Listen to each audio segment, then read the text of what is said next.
And so Katherine is going to come up and talk about 504 plans for school. And if any of you have questions, Katherine maybe can help you understand that process and about getting 504 plans for your children. All right, so my name is Katherine Graves. I am a Fabry patient. I'm from Alabama, and I also am a caregiver to a child with Fabry. And I've been a teacher for 19 years. So I kind of come to you from all areas when I speak about 504 plans. So if you don't know what a 504 plan is, it's a plan that is developed to ensure that students who have an identified disability get proper accommodations at school. So it follows them from when it starts. So if you get a 504 plan in elementary school, it follows them through high school as well as into college. And I'm going to talk just a little bit about the steps to the 504 plan process. So the first step is the referral process. And this is when the parent or the teacher can also make the referral at your school. And they will have a referral form. I have a copy of one for the state of Alabama. If anybody wants to look at that, it's going to be just a little bit different state to state. It's going to ask specific questions like the reason for the referral, is there physical or mental impairments, what life activities are impacted from the physical and mental impairments, and any mitigating measures that are going to be used to help the student. When I went to my child's school for the 504, I went ahead and had my diagnosis in hand, so there wouldn't be any questions. That can be like the clinical paperwork, it could be a letter from your doctor, any of the symptom paperwork that you get here at conference to show the symptoms, but the school has to see the reason or the need for that 504 plan. And then the second step is there's going to be determination of eligibility. So the school's going to have a team that consists of one of the administrators at your school, a general education teacher, so your child's elementary teacher, and then a parent, a counselor. There may be somebody from your Board of Education that sits in on this as well. And the team is going to meet to determine whether they believe the student is eligible for that 504 plan. They're going to want to see how the impairments affect their academics as well as their school performance. And if the team deems it necessary, then they're going to create this plan. And after they meet, normally in that meeting, once they determine if they're eligible, then they're going to create this plan. And the administrators, general education teachers, counselors, parents are going to discuss what accommodations need to be in that plan. And that's going to be based on your child and what needs they need. You can, you do not have to create the plan immediately. You can have the 504 eligibility paperwork done, and as the needs arise, then you can create the plan. Let's see. The plan is fluid, so as needs change, your plan can change. I also have an example of my 6-year-old nephew's 504 plan as well as my 15-year-old son's 504 plans, and you can look and you can see the difference in how the needs are different in my 15-year-old versus in my 6-year-old nephew. Once you have a plan in place, you can request to have accommodations added as problems occur. You just need to make sure that you're able to back up the reasons for those requests. Accommodations have to be tied to the diagnosis and things that will help the student to succeed. And in the state of Alabama, the plan usually lasts for about 3 years. And then they're going to reevaluate the accommodations at the next meeting. One thing I want to stress is this is a federal law, so teachers have to follow this plan. And if they don't, like they stress to us when we're in school, IEP, parents go after the Board of Education. But with 504 plans, teachers can be sued personally if they do not follow these plans. The plan can vary state to state. They also have to provide things to make it where the student can participate in extracurricular activities. So my son Harrison tried to play football in the 7th grade, and Alabama heat is intensive.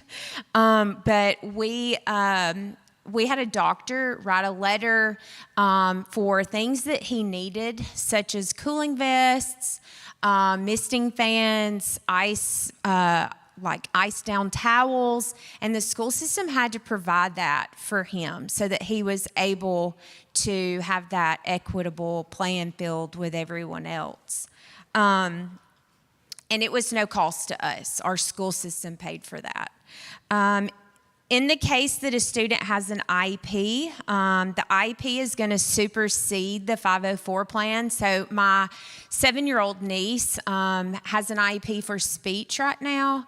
And so that supersedes her 504 plan. And it's actually covered under her IEP in the section of supplementary aids and services. So she actually gets help with that as well. Like I said, they follow these students through all the years, state to state. If you move from Washington State to Alabama, that plan goes with you. Your new school will just put it on their paperwork. And I like to use my dad as an example. My dad had Fabry disease, and before he was diagnosed, he received an academic scholarship to go to the University of Tennessee. He wanted to be a doctor. And he got sick and had to go home and was unable to make up any work. And had he had a 504 plan in place, they would have had to allow him to make up all of that, and he would have kept his scholarship. And the last thing is be persistent. Some schools try to give you a hard time, but you are your child's advocate, only you. Be very persistent. So keep fighting to make sure that you get this plan in. Thank you, Katherine.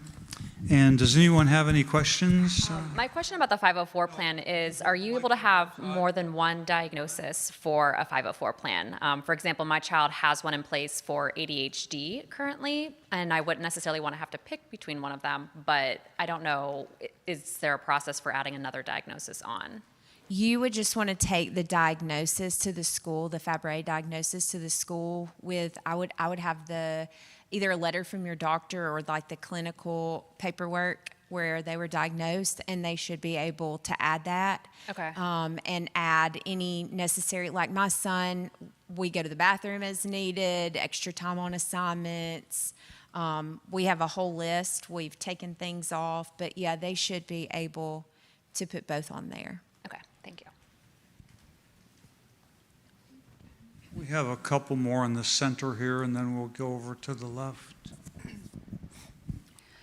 Mine is just more of a piggyback statement because I live in Colorado now, which is an amazing state. I suggest everyone move there, but this is not a plea for everybody to move to Colorado. But at any rate, I worked for the state of Tennessee, and I worked in the school system for IEPs and for kids. and it was very difficult for parents to advocate for their kids. So I also suggest, I just kind of want to piggyback with the advocacy. If you need help advocating for your child, also know that there are organizations that you can search for that help you do that. Some of them you do have to pay for. I even know in Colorado that there are places that you have to pay for, but there are free advocacy organizations that actually help parents advocate for their children and case managers. So also look for those if you need help with those IEPs and 504s, because they can be very challenging and the school system can be very difficult, because I've worked in the school systems with kids. So I just, piggybacking off that, I just want you to know it can be difficult, but there's advocacy groups out there that can help you. I think, did you have one more on this side still? We have Sorry. one person. Oh, sorry. And then after that, over in the very corner. Okay. Sorry. Oh, there we go. Oh, Joe. I was just curious to your point about, being persistent with schools. How, was your school system pretty much like, yep, great, we'll help you out, or was it a bit of a fight? I'm interested just how difficult to get those accommodations for your son to playing football. I work for the school system that my child is in, so they didn't really give me a fight. But I did have to provide documentation. First, I called my doctor and asked what he recommended. And then I went to my pediatrician because my pediatrician knows nothing about Fabry. And just kind of gave him some suggestions, and we got a letter together and got it to my school system, and they provided those things. They are required to by law. That was helpful. Thank you. Yes. Appreciate it. Yes. Hi there. I have a question. What is the difference between the 504 and the IHP, the individual health plan? We have an IHP for our daughter. Is one, you said the 504 is like government backed or regulated. Is the IHP as well? I'm unfamiliar with an IHP. In the state of Alabama, it's an IEP, which is an education plan, and then the 504 is more for health reasons. So I would think the 504 is very similar to the IHP that you're referring to. So a IHP is an active intervention. There is a treatment and some accommodations being given. A 504 plan is a monitoring plan formally, and it is, we're going to keep a close eye on this kid because there is a risk for something bad to happen. So it's the 504 plan and the 504 plan got its name from law number 504, and it's the thing that defines that the schools have to make the accommodations and address the needs.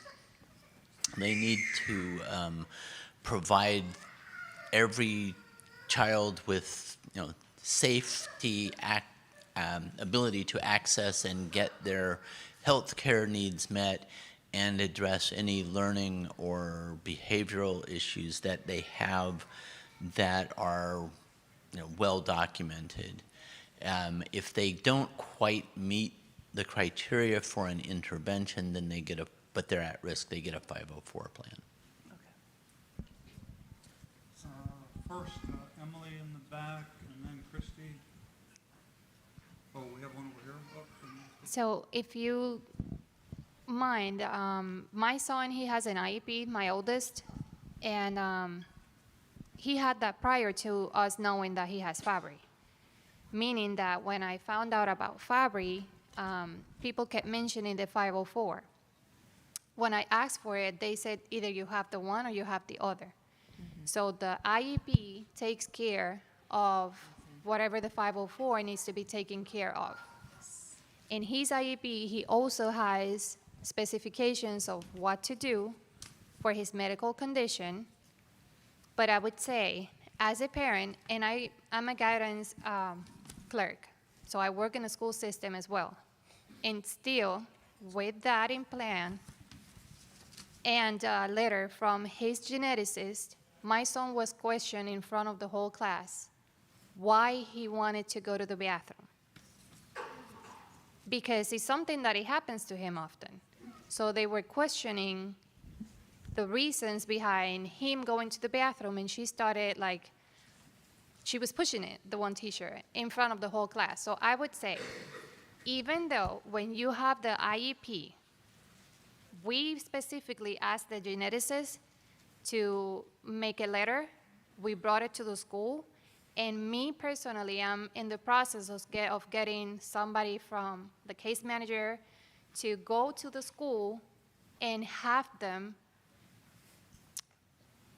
more information from somebody that is not just a parent, because they're like, sometimes they might not pay attention to that, or they think it's just nothing, or they might question whether your son really needs to go to the bathroom or not, or it's just an excuse.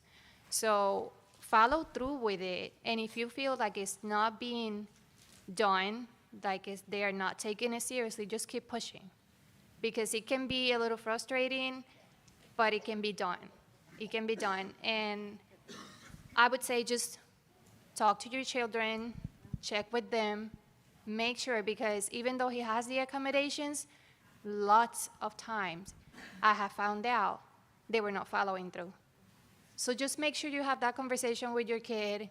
Hey, when you need this, what did they do? Hey, when you're in class, what's going on? Just have that conversation, because for me, it was a constant thing with him, and it wasn't until I'm like, okay, no. So we're going to have a letter, and I'm going to call the counselors, and I'm going to talk to them, and I started pushing. But if not, things just sometimes they get put in a drawer, and that's it.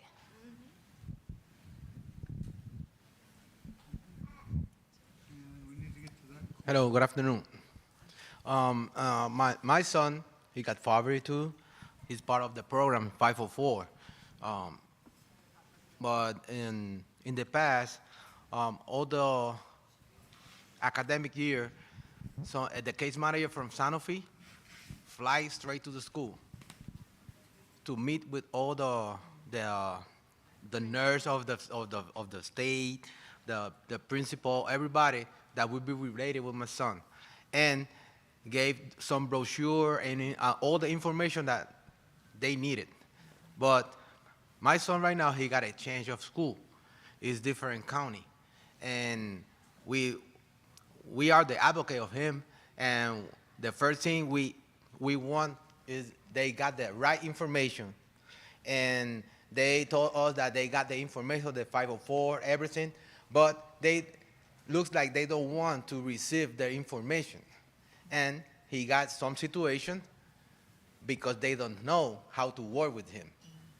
And that we start to do it again, and hopefully the case manager from Sanofi, they did it by Zoom because it was a miscommunication, but not by the company that represents my son. It's Sanofi. It's by the school, because they want to try. They want to work with the 504 with all the students at the same way. It's not all the same way for everybody. And this is what I'm telling. This is my experience, and the same situation with the bathroom pass with my son. And at the beginning, they gave him like a car that he got to show to the teacher. But I told to the principal, everybody, that it's the first time. He's not supposed to show nothing because it's personal, and nobody want to know what he got to do and why. Because he need to go to the bathroom, and the one was so far. The teacher don't want to use it. The one for the teacher, because he got to use the right ones. But what so far is different, the condition. So hopefully they got the information, but I'm attached at all the emails. So the teacher received the information. They copy me, so I know that everybody know it. So it's part of that. We got to be involved, but not let that the state do it, because they will be trying like the 504 like everybody. That's not the same one for everybody.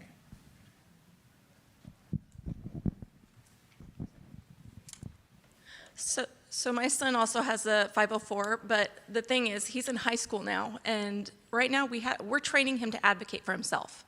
Okay, he doesn't have Fabry disease, but his 504 plan that says that he has to have, obviously these certain accommodations, but it's time, like my daughter who is in elementary school is also advocating for herself. Every year as mom, I remind the school that they have these 504 plans for their health conditions.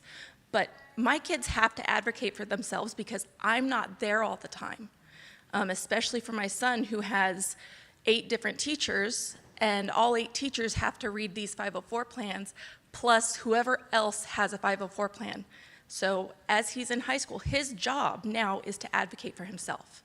And I'm training my daughter to do the same thing. So it's really important to understand that the teachers have a lot of students and a lot of things to do, and not just, they're not trying to be mean. They're really not. They're not trying to forget your student. They're not trying to I understand there are some bad situations, but I work with a bunch of teachers and it's hard for them. So we have to, while we advocate for our children, we also have to have our children advocate for themselves.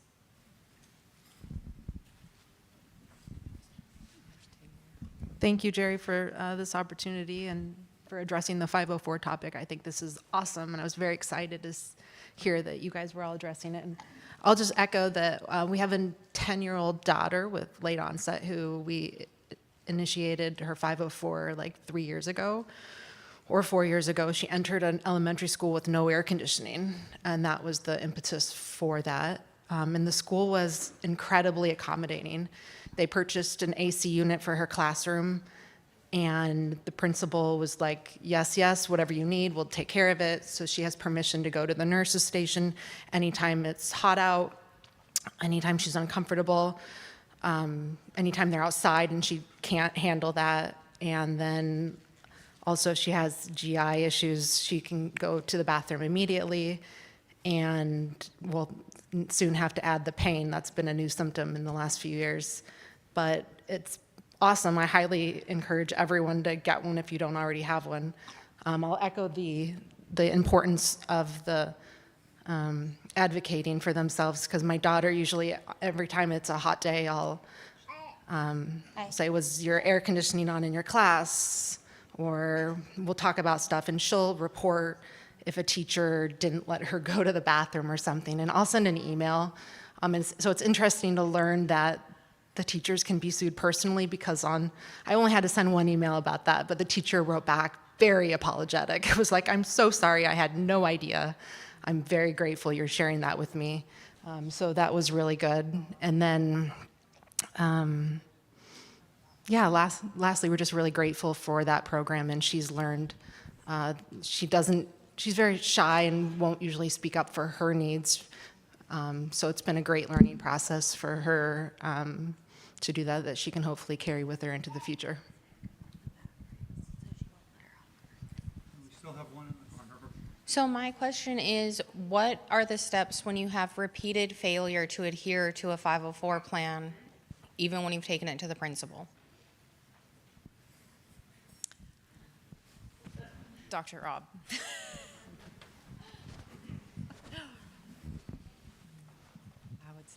I would say get your doctor. So your doctor is one of them, and they should write a list, and it should not say, this child has Fabry disease, please be nice to him. It should say, this young woman has Fabry disease, she may have gastrointestinal problems and needs to be able to leave when she needs to without asking for help. Specifics like that. As a doctor's recommended care plan, that will help sometimes. Some schools will still push back. If they do, you can bring up to them that you know that this is a federal law, and if it's a public school, they are required and they lose their funding. They can lose their funding if they don't follow that law. But only make that threat if you're actually willing to take the next step, which is to get a advocate to go with you to a meeting. So a family advocate would go with you and sit in the negotiations with the school. And then the step beyond that is to get a lawyer whose specialty is education and education rights involved, and then you could potentially sue the school Okay. or the teacher. Because my question in regards, her specifically states she's to have access to the bathroom and water at all times, and her teacher refuses to allow her to have her water bottle or use the bathroom. And the school themselves refuse to allow our PEL to come in and speak to them about her needs. So the next thing to do is talk to either a parent advocacy group, if you have a strong one in your area, or if you don't, a lawyer, and have them talk to the school, and I think they will then listen. Some won't. I mean, there are people who just don't believe in healthcare problems that they can't see. I don't know how you change that. Okay, so it sounds like we're going to make a webinar about this, and then we can record it and we can send it to all of your teachers. How does that sound? Okay. All right, so thank you very much, Katherine and Dr. Rob. We didn't have any more questions, did we? Great. Well, thank you. And then if you want to get out of the spotlight, you're welcome to.